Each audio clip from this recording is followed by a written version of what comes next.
Era editora de Random House, de modo que me hace una ilusión tremenda tenerle aquí. Esa primera novela la publicamos en 2018. Han pasado muchos años y cuando llegó ese manuscrito, pues cayó en las mesas de los editores de Random House. Desde aquí un reconocimiento y agradecimiento también a Albert Puig-Zueta, el editor del sello. Cayó como un meteorito, absolutamente.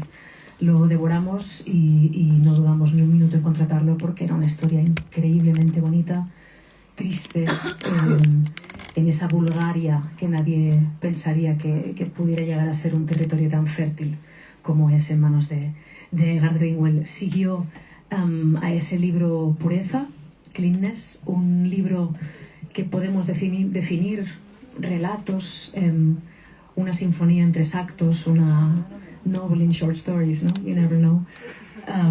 Un libro increíble también. Los dos llegaron a lo más alto de lo mejor del año, tuvieron premios, nominaciones, reconocimientos múltiples y bueno, es por esta razón que la llegada de este libro tan precioso y tan especial que es Lluvia Pequeña es muy especial. De modo que bueno, un gusto tenerte aquí, Garth, de verdad, y un placer contar con Andrea Aguilar, periodista del País, para acompañar en esta conversación. Yo me quedo aquí porque Lola siempre me manda que me ponga cerca, pero yo ya no formo parte de esto, ¿vale? Pero es para ellos el escenario. Y al final, pues sin duda, Garth firmará libros. Me gusta mucho ver a tanta gente. La Alberti siempre convoca muy bien, pero esto de hoy es especial, así que gracias.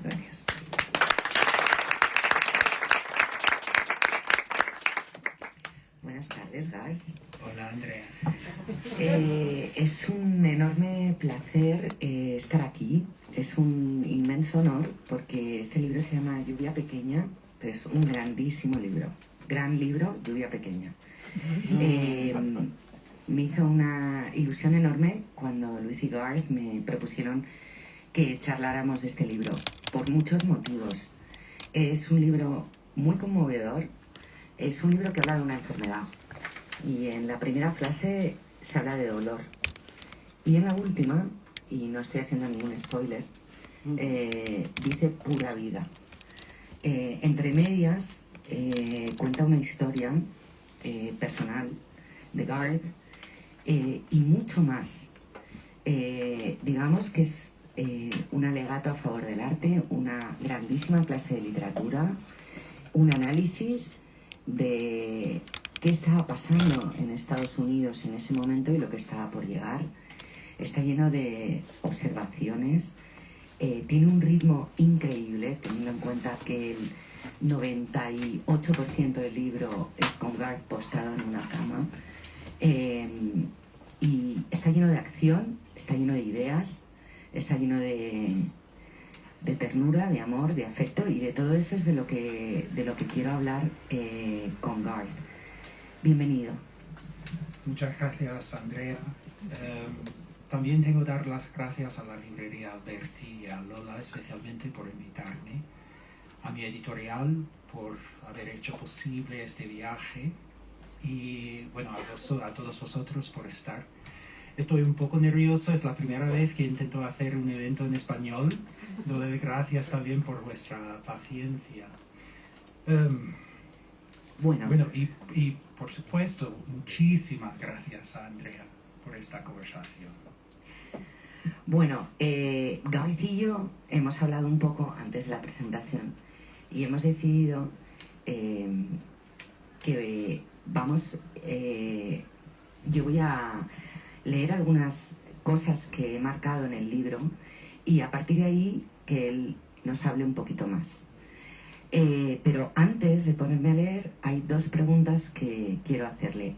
Y una cosa, cerraremos con Garth leyendo un trozo del libro, un pasaje particularmente bello en el que todo este ritmo, toda esta genial estructura que él construye queda patente, en la que superpone casi como si dijéramos en un montaje cinematográfico digno de El Padrino, la aparición de una doctora y el recuerdo, a partir del nombre de esa doctora, de una cantante que gusta especialmente a Garth y de una canción, un líder alemán. Pero eso será al final, o sea, que quédense hasta el final porque va a merecer la pena. Y antes de arrancar con los extractos sobre los que le voy a preguntar, quiero que Garth nos cuente cuándo escribió este libro, porque el libro habla del 2020, de su ingreso en un hospital por un desgarro de aorta. Bueno, cuando se ingresa él no sabe lo que le ha pasado. Entonces quería saber cuándo lo escribió y cómo fue regresar a ese espacio y por qué es un libro narrativo y no un libro de poemas, cuando uno intuye que hay mucho poema y que el libro casi podría despiezarse en poemas. Bueno, es verdad que antes de escribir novelas pasé 20 años escribiendo poesía. Y cuando escribí mi primera novela, nunca había estudiado la ficción, la narrativa. Entonces escribí esa novela y sigo escribiendo mis novelas con las herramientas de la poesía y también de la ópera. Porque antes de la poesía estudié el canto, la música. Y bueno, la pregunta de la relación entre lo vivido y la ficción, para mí es una pregunta difícil. Siempre me ha estado claro que lo que yo escribo es ficción.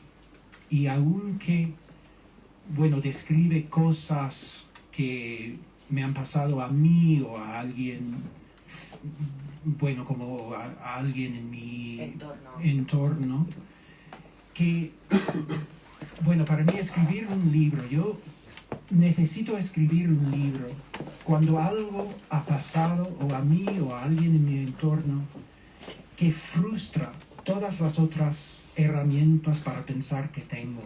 Entonces hay situaciones que son tan difíciles, complejas, profundas, que necesito los recursos de la ficción, del sintaxis, de la música, de la lengua, de la escena y de la posibilidad de inventar. Entonces, cuando yo estoy escribiendo mis novelas, no siento ninguna lealtad a lo que ha pasado de verdad. Mis únicas lealtades son al sentimiento, bueno, lo dramático, a la belleza y a esa otro tipo de verdad que es bueno, la verdad del arte y de la belleza. ¿Cuándo escribiste este libro?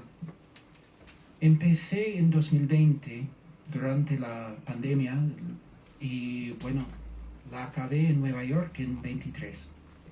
Vale.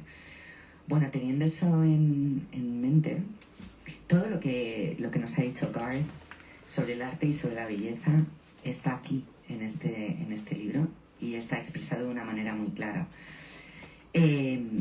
Bueno, hay en las primeras páginas del libro una reflexión sobre su país, sobre Estados Unidos.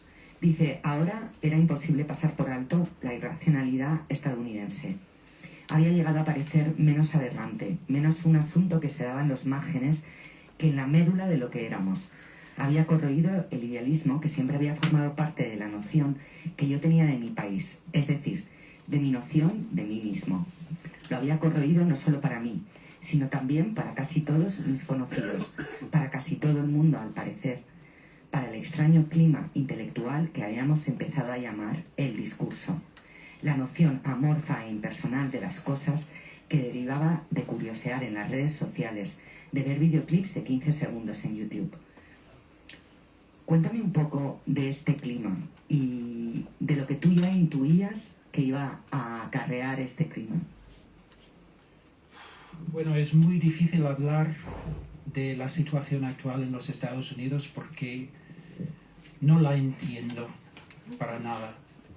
Y siento un tipo de vergüenza y también tengo un sentido de luto tan profundo por lo que pasa en mi país. Una parte de la historia de Lluvia Pequeña es que el narrador es nuevo dueño de casa. Y bueno, comprar una casa para él y para su pareja ha sido un desastre, pero también le ha conectado a un barrio y a una comunidad. Y vive en una ciudad pequeña, universitaria, digamos liberal, dentro de un estado muy, muy, muy conservador. Y él sabe que entre sus vecinos hay personas conservadoras, hay trumpistas, pero ellos siguen siendo sus vecinos. Entonces la idea de la vecindad y la idea, algo que me preocupa mucho ahora, que es cómo podemos vivir juntos sin violencia. Porque a veces, a mí me parece que en mi país estamos justo al punto de una violencia social. Y entonces, ¿qué formas de vida? Si la violencia forma parte de, digamos, el estado natural del ser humano, ¿cuáles son las formas de la vida que nos ha permitido vivir juntos sin la violencia? Y a él le parece que entre esas formas hay formas de vida que él siempre ha despreciado, como por ejemplo el Midwestern Nice, y que ahora incluso esas formas de vida tan banales, tan vacías, le parecen preciosas. Sí, dices, pero los pequeños gestos que despreciaba, los pequeños detalles de la cortesía, se me antojan ahora preciosos, pese a que sean una fachada o un barniz, pese a que sean mentira y en realidad solo exista siempre la batalla por el poder, la violencia total. Es en ese momento de la novela en el que el protagonista está en un hospital, está muy gravemente enfermo, y distintos momentos y pequeños acontecimientos en el hospital van, digamos, tirando de un hilo que le remontan a su infancia en Kentucky, le remontan a esta historia que tuvo, este enfrentamiento con los constructores de la casa, y a distintas situaciones en las que va reflexionando sobre... las principales reflexiones, digamos, en este libro son sobre el amor, son sobre la belleza, pero también sobre la vida de uno. ¿Dónde estaba uno, no? ¿Dónde estaba ese cuerpo que ahora está en una cama de hospital? Y hay un momento en el que el narrador se da cuenta del daño que está provocando con su enfado a la humillación. O sea, la reacción ante la humillación, dice, había provocado algo en él, con algo que hubiera dicho o con mi tono, con mi forma de crecerme con el lenguaje, de adoptar la voz de mi padre, prepotente, autoritaria. Cada vez que actuamos así es para rebajar a la otra persona. El hombre estaba en lo cierto, pero yo no había querido rebajarlo de ese modo, ¿no? Es como un constante malentendido. Y es como sobre ese malentendido, sobre lo que se construye esta realidad, estos memes que tú dices, esta distracción. Hablas también del cómo ha cambiado el significado del aburrimiento. Sí. Bueno, y a mí me parece que bueno, la gran pregunta es ¿cuáles son las formas de vivir que nos permiten escapar a la violencia, escapar al poder, al deseo de humillar al otro? ¿Y cómo podemos? Porque yo creo que tenemos una responsabilidad de presentarnos enfrente del otro con una vulnerabilidad total y intentar saludarle al otro y a la humanidad del otro. Y lo que ha pasado con las redes sociales, con las comunidades tan pequeñas en que nos encerramos, es que ahora tenemos una idea de la socialidad en que las otras personas son cancelables y en que yo puedo solamente dar un clic en bloquear al otro. Pero el narrador, enfrente a sus vecinos, no hay ningún botón para bloquear. Entonces él tiene que mantener un tipo de socialidad, y cuando él ve que sin querer ha hecho algo con este constructor, que es claramente trumpista y engañoso, y bueno, que él sin querer lo ha humillado y ha roto como la posibilidad de vecindad entre ellos, lo reconoce como algo muy grave. Escribe Garth en esta novela, también en Twitter menudeaban esos comentarios. Todos llamaban fascistas a todos, de modo que la palabra no significaba nada, lo cual era el verdadero peligro, pensaba yo. Las palabras que no significaban nada, la forma en que podía vaciarse de significado cualquier palabra, era una manera de borrar la realidad o de colocarla fuera de nuestro alcance. Datos verdaderos, valores verdaderos, era la tiranía de la falta de significado. Bueno, y por eso es tan importante el arte, y es tan importante la poesía, porque es en la poesía donde podemos defender la lengua, el sentido, un mundo en que sí podemos reclamar los valores humanos. Y lo que pasa como la lengua pública en los Estados Unidos es que a mí me parece que se hace cada vez menos acogedora de esos valores. Cuando hablas de vulnerabilidad, esta es una de las palabras claves en la lectura del libro. Es algo que transpira desde la primera página. Para empezar, porque las circunstancias en las que está el narrador de esta novela son de extrema vulnerabilidad. En un momento en el que está entre la vida y la muerte, en el que está en manos de unos médicos, en la incertidumbre total sobre qué es lo que le ha pasado. Y bueno, en esa vulnerabilidad no es solo una vulnerabilidad médica, física. La vulnerabilidad que se muestra en este libro es mostrarse como uno es, ¿no? Incluso en la rabia. La sonrisa de alegría y confianza en uno mismo propias del medio oeste, que tan detestable me resultaba. Una sonrisa perniciosa, privilegiada y mimada. Una sonrisa que no había conocido las privaciones ni el miedo. Una sonrisa de suprema armonía ufana con el mundo. Una sonrisa que yo siempre había odiado. Era la sonrisa del enemigo, pensé. Por supuesto que había animosidad entre los dos, instintiva por ambas partes, inmerecida. Esa sonrisa era la bandera del ejército enemigo, el ejército de quienes estaban en paz con el mundo. ¡Qué feo es! Para luego... Y es una chica haciendo su trabajo. Es un momento, tú sabes, uno de los primeros lectores de la novela, un amigo mío, muy buen escritor, me dijo: oh, Garth, yo no sé, esta parte me parece un poco fuerte y el narrador es muy antipático en este momento.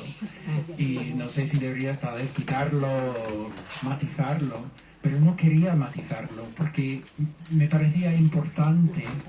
No quería defenderle de su propia rabia, y me parecía importante que él puede ser feo de esta manera, porque es verdad, está en un estado de vulnerabilidad total, y es algo que me interesaba. Bueno, en todos mis libros lo que me interesan son situaciones que pueden parecer como fuera de lo normal, excepcional, como en que este hombre que ha pasado toda la vida con buena salud, y de repente con 40 y pico años algo le pasa tan dramático como un desgarro en la aorta. Y una de las cosas, de las primeras cosas que le dicen en urgencias es que, hombre, tú puedes morir. Y entonces este tipo de experiencia que puede parecer fuera de lo normal, pero es que le revela cosas que siempre son ciertas de la vida. Por ejemplo, que siempre somos vulnerables, que una parte de la definición del ser humano es que somos vulnerables, que dependemos de los otros absolutamente. Y en su cama, en la UCI, él se da cuenta, por esta situación tan particular, tan fuera de lo normal, se da cuenta de cosas que siempre son verdaderas y universales. Y porque a lo mejor, por lo que estamos diciendo, van a pensar que hay mucho contenido político en este libro. No. Hay mucha reflexión. Es una reflexión íntima, y el poder y el valor que tiene es que se abre al mundo. Es de lo de uno a lo de fuera. Y con enorme valentía, y sin pensar en sonar bien, en quedar bien, en no enseñar lo feo o enseñar solo parte de lo feo, enseña todo, ¿no? El libro lo que contiene es una gran clase de literatura y una gran clase también sobre el arte. Entonces hay dos citas, una en la que piensa este narrador postrado en la cama, recuerda a James Baldwin y recuerda un vídeo. Estaba harto de decir qué tipo de libros escribo, de oír a los demás sorprenderse de que todavía haya poetas, harto de las preguntas sobre el éxito, si lo había tenido, lo que siempre me recordaba una entrevista a James Baldwin, un vídeo que circulaba por Twitter cada pocos meses, en el cual decía: no es posible que un artista tenga éxito, ladeando la cabeza para recalcar las palabras, lánguido, afeminado, a la vez muy serio y hastiado, maravilloso. Hablemos un poco de esta frase de que no es posible que un artista tenga éxito. ¿Y cómo sientes tú esto? Acabas de recibir el PEN Faulkner. Gran sorpresa. Bueno, yo creo que James Baldwin, este vídeo sí existe, es increíble. It is impossible for an artist to be successful. Es increíble. Y a mí me parece totalmente... Bueno, los términos de éxito o fracaso no tienen ningún sentido. Bueno, hay un éxito externo que no tiene nada que ver con el valor de verdad de una obra de arte. Y bueno, si ganas un premio o lo que sea, bueno, es una alegría, es una sorpresa buena, pero no significa nada.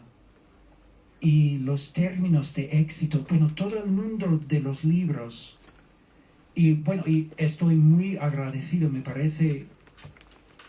Bueno, yo publiqué mi primer libro con 38 años después de 20 años de failure total, y me siento muy agradecido que puedo tener el tipo de vida que tengo, que puedo venir a Madrid y hablar de mi libro con otros. Es un milagro.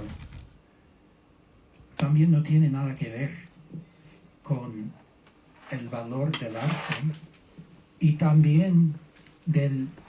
¿Cómo se dice? ¿Cuál es la palabra para failure en este contexto? Fracaso. Muy bien, fracaso. Y con el fracaso... Bueno, intentar escribir es vivir en el fracaso todos los días. Porque, bueno, tú tienes una idea de lo que quieres escribir, que quieres crear, a la que nunca vas a llegar. ¿Cuál era tu idea con este libro? Uy.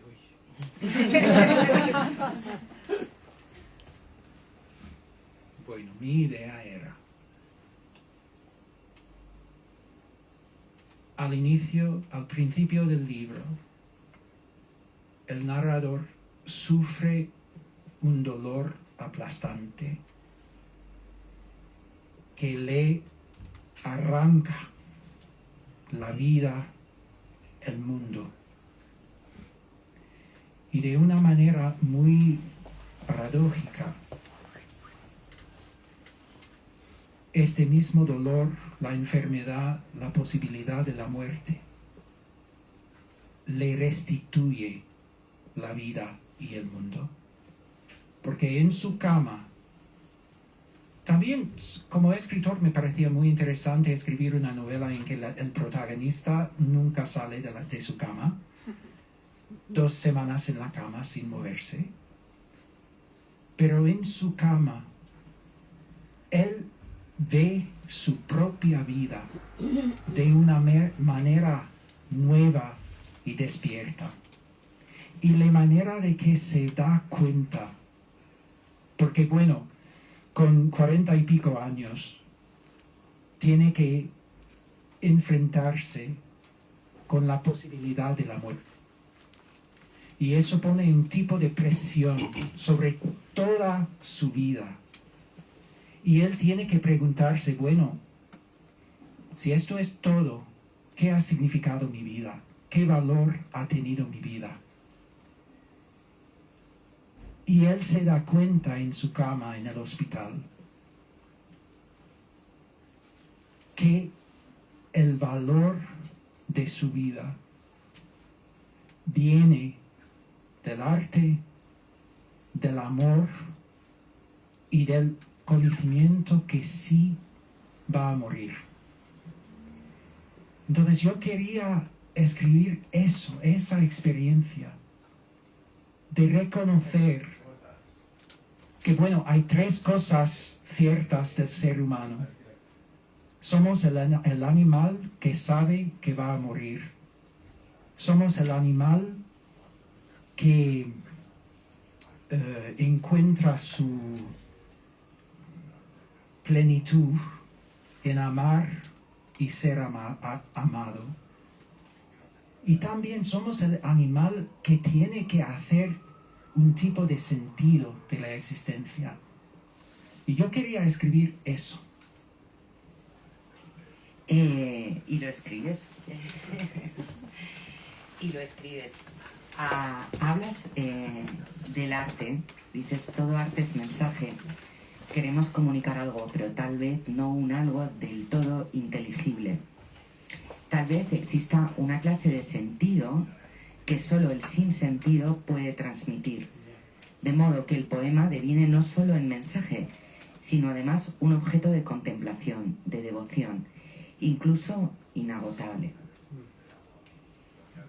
Lo inexpresable, y sin embargo el narrador lo explica muy bien, ¿no? Hay como una contradicción ahí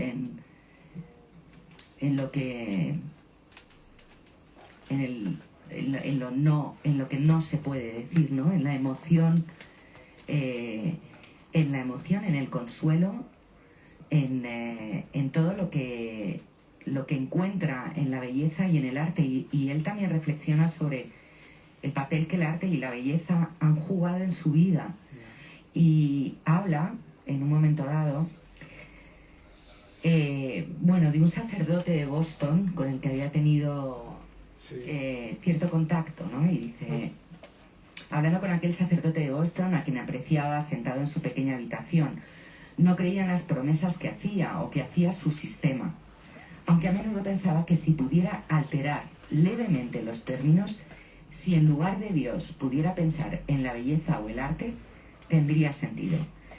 Que no fuera Dios quien garantizase una fuente o base de sentido, sino el arte. Que no fuera Dios quien ofreciese un nudo primordial de revelación al que dar vueltas a lo largo del tiempo humano, sino el arte, la fuente de plenitud, el arte, los panes y los peces, la promesa beatífica. Durante meses me pareció que podía funcionar. Háblame un poco de la religión así entendida.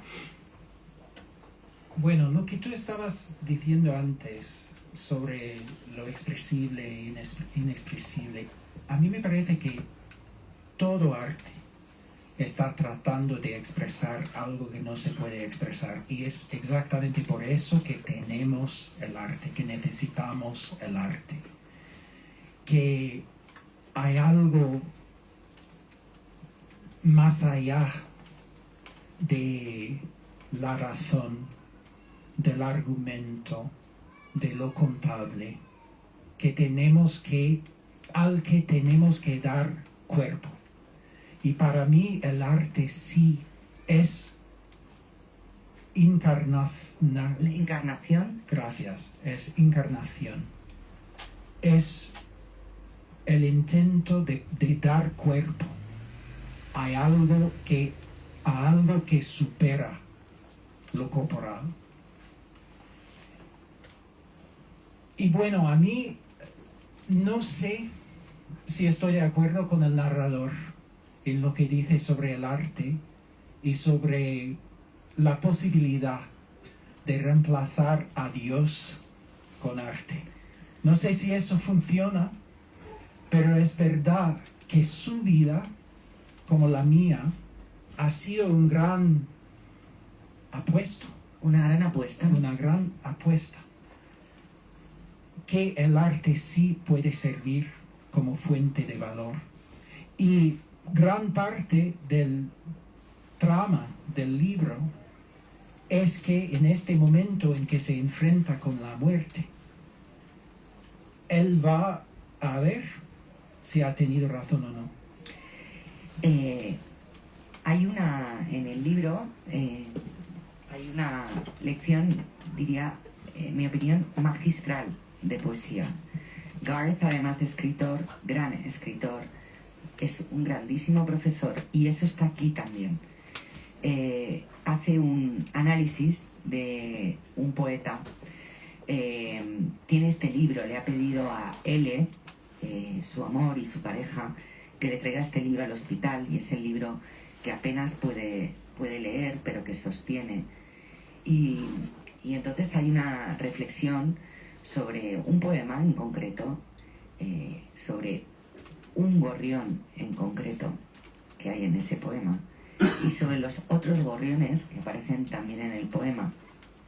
Gran parte del significado de un poema deriva de cómo el eco de una tradición reverbera en él, de cómo las palabras resuenan en poemas y en poetas, de modo que Sweet, dulce, reverbera con Sidney, Wilde, Spenser, todos los autores de sonetos petrarquistas que convirtieron dulce y amargo en una de las polaridades que definían el amor.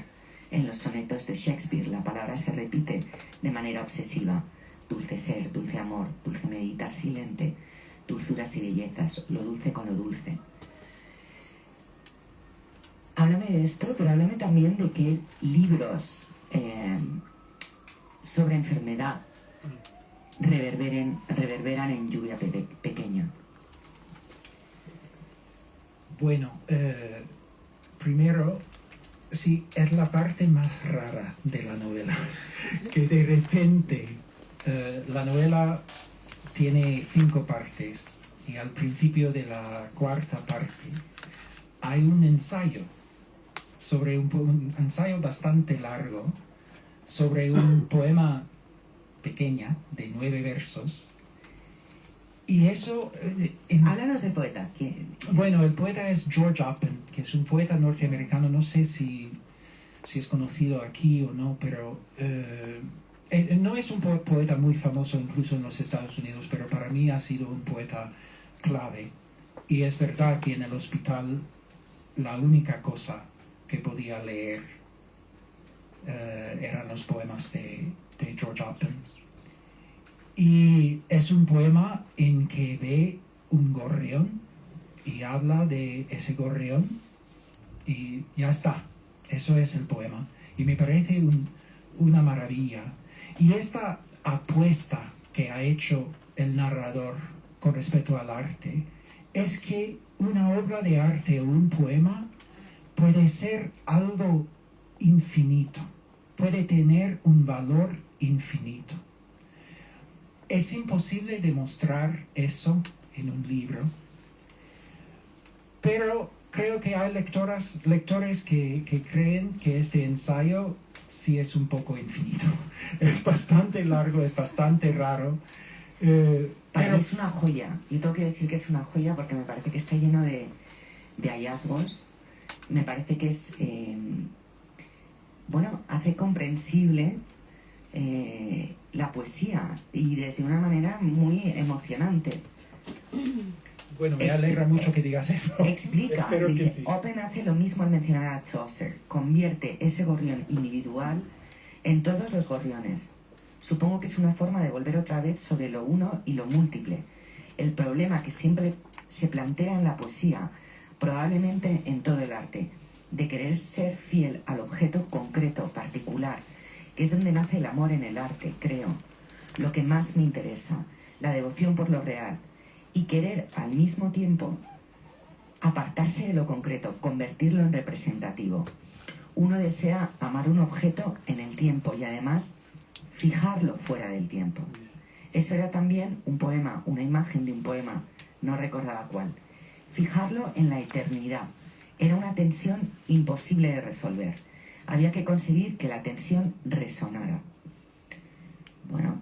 Bueno, estoy bastante de acuerdo, pero sí, tú sabes, yo sabía, en todos mis libros hay algo rarísimo.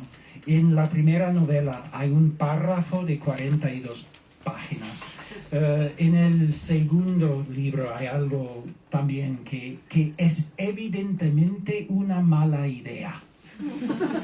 ¿Cómo poner un ensayo sobre un poema dentro de una novela? Pero es la única cosa. No soy un escritor con mucha confianza. Yo siempre dudo casi todo en mis libros. Nadie lo pensaría. Bueno, es verdad. Pero nunca dudo las cosas raras en mis libros. Y yo sabía que era imprescindible intentar mostrar lo que significa leer un poema con toda la vida. Y también hacer una vida de los poemas. Y es verdad que, bueno, la literatura para mí ha sido la cosa más importante de mi vida. Y tú has preguntado sobre los libros de la enfermedad que han influido. Lluvia Pequeña. La verdad es que no hay muchos libros de la enfermedad. Y es algo muy raro, es algo que notó Virginia Woolf en su ensayo sobre la enfermedad y la literatura, On Being Ill, en que ella da una imagen preciosa. Que ella dice que el dolor, la enfermedad, que la intimidad del dolor es como un terreno nevado en que ni siquiera las huellas de los pájaros aparecen. Es tan íntimo. Y es verdad que como el deseo o el sexo, que es uno de los temas de mis otros libros, muchas veces se dice que el dolor, la enfermedad, no se puede escribir.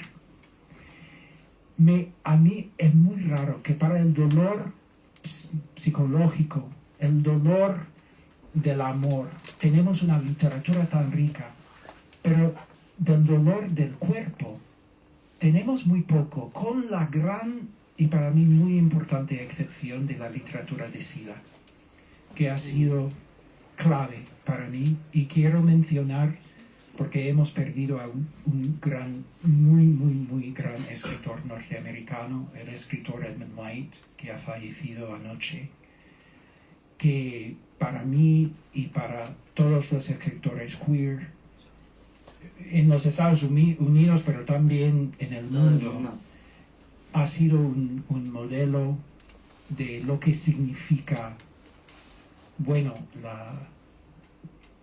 la generosidad, ¿cómo se dice? Courage. La valentía. Gracias.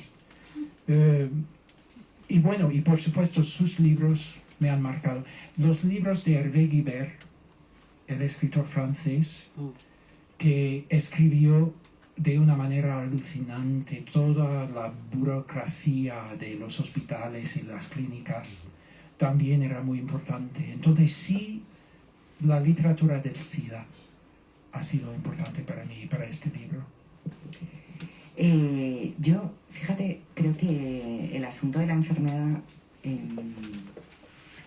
es difícil para tratar en los libros también por una cuestión de ritmo, porque el ritmo en la enfermedad parece que es en declive y porque también hay un cierto tedio en la enfermedad, además de mucha soledad, ¿no? Y que es complicado. El ritmo es una de las cosas fascinantes de este libro de Lluvia Pequeña. Y como he dicho al principio, hay un pasaje en particular en el que la superposición de planos, de ideas, de recuerdos y de la realidad del presente de ese momento se superponen de una manera realmente emocionante. Y me gustaría pedirle a Garth que le escuchemos. Él quería leerlo en español y yo le he animado a que lo lea en inglés porque él lo escribió en inglés. Y entonces yo luego voy a leer un poquito en español de ese mismo pasaje.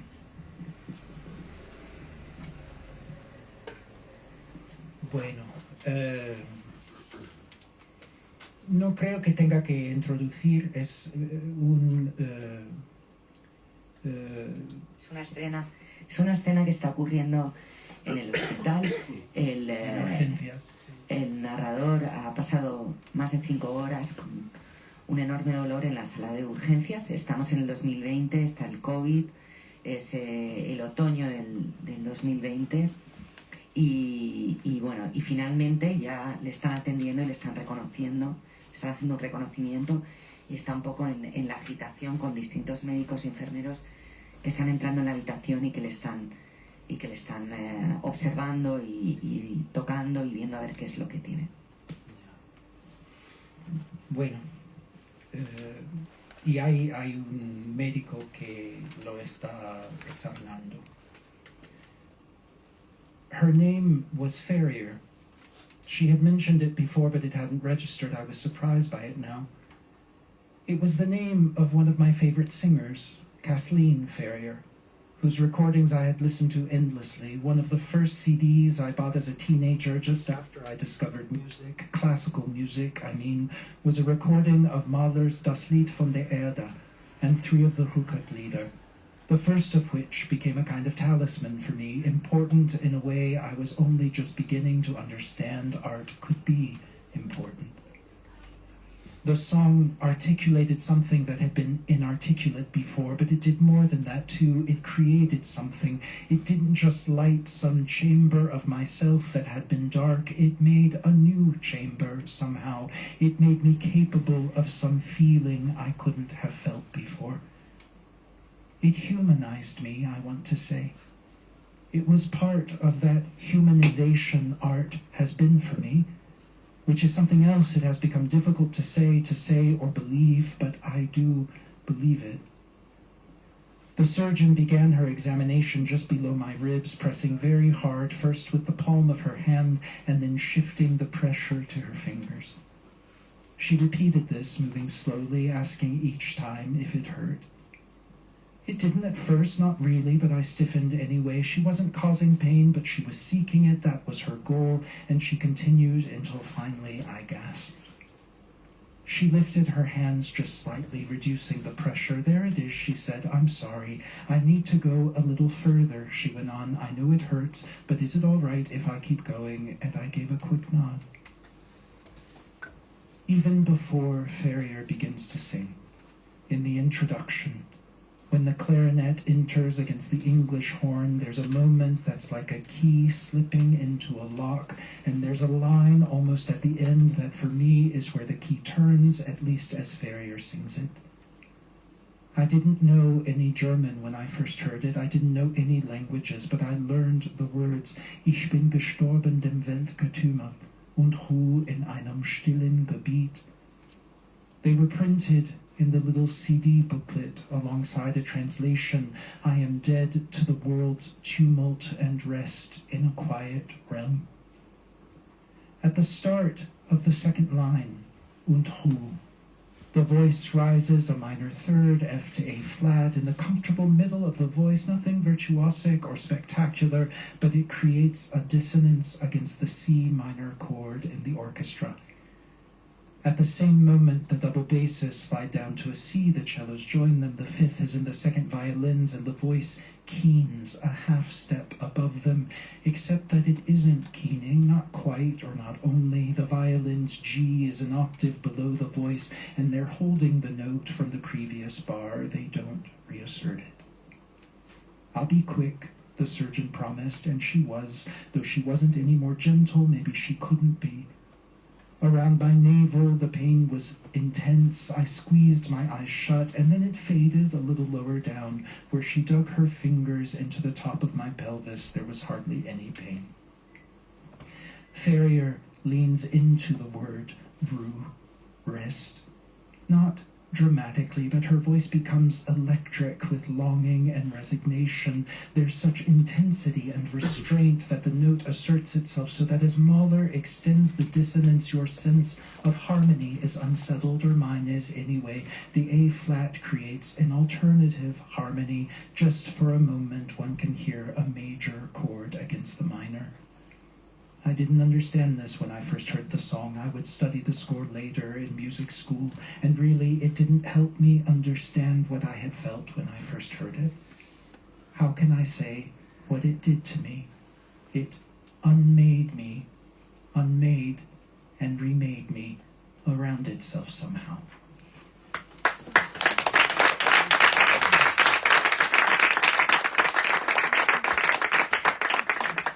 Bueno, yo creo que no hay que leerlo ahora. Quiero dar las gracias a Lola, quiero dar las gracias a Garth.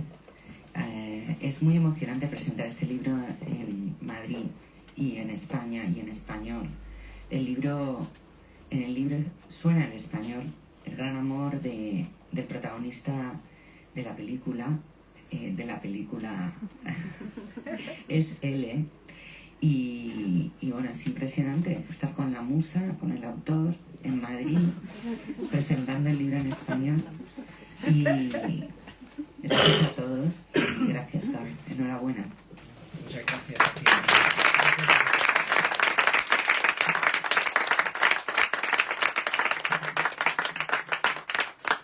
Yo también quería dar las gracias, Garth, por fin aquí en la librería Alberti. Muchísimas gracias, Andrea, por haber hecho esta presentación tan delicada, tan bonita, tan sonora, tan rítmica, ¿no?